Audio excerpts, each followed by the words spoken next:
Hey, this was Ferrari's 1000 Grand Prix, and this is going to be a diecast review on the car that was first to the punch.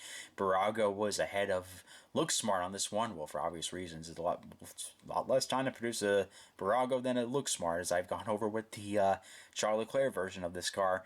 But this is going to be the Sebastian Vettel version of this car, and it's going to be the diecast review on the Sebastian Vettel 2020 Ferrari F1000. Tuscan Grand Prix edition, the car that paid tribute to the original Ferrari on the Formula One grid back or some 70 years ago. This is a beautiful diecast I picked off of eBay. I picked this up for about $15 per car, which is a very modest price for Bburago. That's about the quality that you would expect out of Bburago. And I have no complaints about them as is already. I've noticed this many times, where I've said before, the bottom of the totem pole for Formula One models is Bburago, but the bar has been set so high for F1 models and diecasts that this is a very high quality product for the price you pay for. And we will dig further into this product, a little bit more further into than what we did with the Charles Leclerc version of the product. But we have here the typical box for Bburago F1 cars. It is all red. Of course, this is the original Ferrari red. Like, this is the Ferrari red that we use now. Looks like more of the Marlboro sponsorship Ferrari, if you ask me. But this is the burgundy version of the color. This is a very darker, much darker version of the color red that they use now. And I got Bburago, got the Tuscan Grand Prix sticker here. Basically, this is the same typical box. Just this sticker is a little bit different here. I got the Ferrari Racing logo here, 143rd Bburago, and you got all the different scales back here. I would like to collect a 118 of Bburago, see how the 118s are for these cars. Got Bburago Ferrari Racing, get the Ferrari logo there, and same stuff for the piece itself, pretty much. And there you go, at the top of the box there. You can see the car right nested inside this box there. And yes, so we're going to take this car out right now, and we're going to begin the diecast review of the Sebastian Vettel version of the Ferrari SF1000 car. So this is the Sebastian Vettel version of the Ferrari SF1000 Tuscan Grand Prix edition. This car is very awesome, I gotta say. I love the fact that they paid tribute to the original Ferrari with this car. This was run on the Mugello circuit, and it really popped on the TV. I don't know about how when you see it when you guys see it when you get the Look Smart version, when you guys get it at home over there, you guys gonna be wowed by this. This thing is really cool looking, and it was worth the wait. I've waited over a month to get this car. I was like, I wanted this to come to the United States so badly, and finally it did. And when I saw it in the United States, I'm like, all right, this has to be bought immediately. And I was really looking forward to these cars. I bought both the Charles Leclerc and the Sebastian Vettel version because I'm like, this is a special edition. I really have to do this. They are making a Look Smart version of this car, and I must say, you're definitely going to notice the quality difference in a $100 US dollar model versus a $15 US dollar model. That is a night and day comparison. There's no contest that Look Smart's going to win that battle on that one. But, I think for the $15 version you get for this car, it is well worth the $15 you pay for, because I've seen many Bburago cars in my recent collecting, and I really have noticed that, they're for the price you pay for, it is really a high quality product, I must say. One thing I do notice here on the Sebastian Vettel version, let's see here, I did notice one little thing here. The We Races 1 sticker on here, I think that appears twice on this car, and I think it only appeared once on the Charles Leclerc version. Let me just pull that out real quick, and let me see if I can confirm that. Oh, no, I can't confirm that. Oh, I'm an idiot. Sorry. I thought it only appeared once on this Charles Leclerc version. Wow. I made myself look stupid right there off the bat. What else is new? I make myself look stupid in every video. But that's just me, of course. I don't mind that at all. But let's see. Let's go over some really cool parts here. You got the front of the car here. You got all the front wings. Got all the little sponsors here. You got the little individual cuts of the wing here.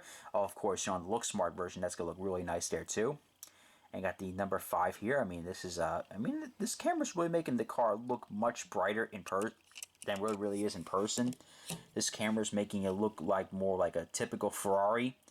At least on my camera it does. My camera screen, but I don't know about when it appears on the video here. But you can definitely see it's got a little bit of antennas here on the front here. How the car kind of curves all the way down to the bottom here. It looks really, really cool. it's gotten a lot less predominant in recent years than it has been in the early 2010s. I'll tell you that. They look pretty ugly.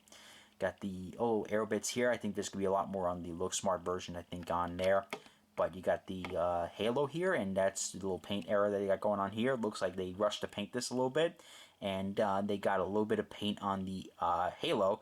But I think I'll put like a picture on the car in the corner here so we can compare it. Maybe it's not really that an error. That's how it really is. We got the Forza Alex sticker on here. That is really awesome. I like how they pay tribute to Alex and Artie on this car. And you got all the major sponsors, Shell, UPS, Ray-Ban. Got Sebastian Vettel's number 5 back here. Got Mao and Shell V-Power over there on the rear wing. On the back of the car, it's got all the typical parts and pieces back here. You got the onboard starter, got the rear diffuser, you got the hazard lights, got the rear tires, which are definitely pretty big on this car. That's pretty accurate, though. The rear tires have to be bigger, of course. And, of course, this side's the same as the left. From the front end here, I mean, this looks really awesome. Looks really badass. This car, indeed, is really awesome. I mean, you know, it's a typical, what's the word I'm looking for? It's a special edition. You know, it's their 1000 Grand Prix. It was definitely a great excuse to make a diecast out of it, or make a model out of it for the Look Smart version, of course. And I would definitely recommend, you know, if, like, let's say, for example, you know, there's a target audience for this one. This is the toy version of the car. And I will say, and as much as I praise this car, and as much as I, you know, talk highly about Bburago cars, I mean, I do, you know, I talk highly about them. They're really nice products. They're the toy version of the cars. This is the toy version. You know, you go to, like, Spark, Mini Champs, TSM with their sports card memorabilia, sports card models and all that. You know, this is a toy version of the car, whereas you go to like those guys, you know, and of course the 118 Bburagos. That's where the hardcore collectors market goes. BBR, you know, Auto Art. Those guys, they make great models, and of course you have to pay the price for that. But the quality is, of course, what you pay for. This is definitely a toy, you know, like this is a toy, but you know, it's also very nicely done. You know, for people over in Europe, people over in, you know, Italy, the UK, you know, Spain, all those guys, you know, they're used to this quality, you know, it's like this is, they're used to Spark and Mini Champs. I talked to many Spark collectors around the world, and you know, that's the high standard they have over here. In the United States, you know, that more where the racing is more predominant around here. You know, in other markets, it seems like the quality of our diecast metal cars are significantly lower standards. I mean, you get paint chips, you get decal misplacements, you get wobbly wheels, you get you get upside down numbers, you know, upside down decals. It's truly a vile and horrendous market. So for us Americans, when we see something like this, we're like, oh, this is a toy? This is actually pretty mightily impressive.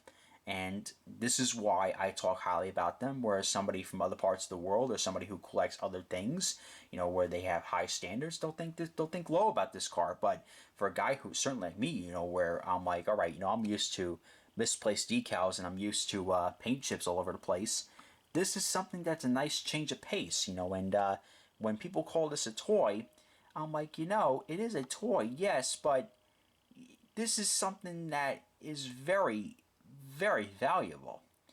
And quite frankly, I absolutely congratulate these guys, or not really congratulate, but I applaud these guys for a job well done on these diecasts.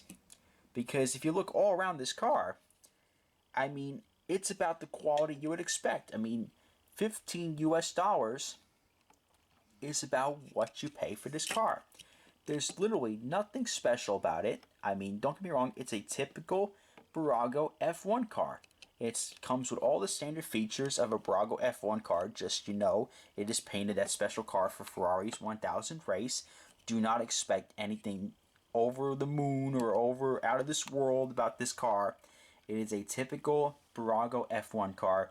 It's just, it has the bare minimum detail, but for the average person who wants to start out a collection, this is the motherlode for them. This is the way to go. And I really do think that this car in particular is a great way to start, and this is definitely a must-have for any passionate Ferrari fan out there. I might point out a few people in my video here, that a few of my buddies that like Ferraris. They like to have these kind of cars, so maybe I'll recommend them to this car. But anyways, here's 360 view here. Here's the right side. Here's the left. Here's the top of the car. And here is the under tray, the chassis of the car and everything. You know, this is, like I said beforehand, you know, too, like I'll say it again. This is another prime example here. I mean, yeah, it's definitely cheap plastic, of course. But for the price you pay for, hallelujah, it's really nice. And I do believe that there is a production number on here. If I'm not mistaken, this production number is 2049. Otherwise, maybe I'm on drugs, and that's what the number is to on the Charles Leclerc version. But I think that is a serial number, and that is 2049 on this car. Very, very nice. But definitely, I would my recommendations. Oh, absolutely, absolutely pick one of these up. Very nicely done diecast. Comment, like, and subscribe. This is Race Day 12, reminding you to join the fight to stop bullying. It does get better. Diecast Kid is always happy to see